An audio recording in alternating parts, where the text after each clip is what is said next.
రైతాంగం చాలామంది మా బీసీలకు బీసీ బంధు, మాకు ఈ బంధు, ఆ బంధు, ఈ బంధు అంటున్నా ఉన్నాం కదా. ఏ బంధు ఎటుపోతుందో అర్థమవుతుందా మీకు? ఏ భరోసా ఎటుపోతుందో అర్థమవుతుందా? ఎవరి బొక్కసాలల్లో నిండుతున్నాయి అర్థమవుతా ఉందా?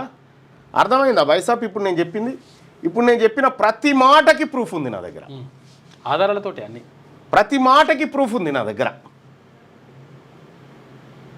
ఇంకా షాకింగ్ విషయాలు ఏంటంటే ఇంకొక ఏడాది లెక్క ఇంకా సమగ్రంగా రాలే, అది వస్తే ఇంకా అది వేరే ఉంటుంది. లైవ్ చూస్తున్న మిత్రులారా, నేను చెప్పిన లెక్క మీకు అర్థమైందా? ఒకసారి చెప్పండి.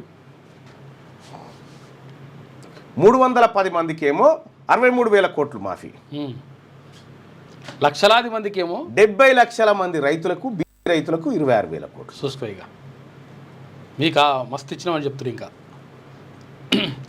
గురుకులాల వార్తల గురించి మాట్లాడండి. అర్థమైంది. గోనెల రాజు గారు, శ్రీను గారు అర్థమైందని చెప్తా ఉన్నారు. ఎస్ అన్న అర్థమవుతుంది. ఇవ్వలేదన్నా, నాకు బిచ్చగాడిలా చూశాడు. నీకు బ్యాంకులలో నీకు అప్పయ్యారు, నీకు బ్యాంకులలో అప్పు రావాలంటే నీ కాడ ఇన్వాయిస్లు ఏదో చేస్తున్నట్టుగా సర్టిఫికేట్లు ఉండాలి, గవర్నమెంట్ ఆమోదాలు ఉండాలి. ఈ గవర్నమెంట్ ఆమోదాలు నీకెందుకు ఇస్తారు? నీ ప్రభుత్వం కాదు కదా అది.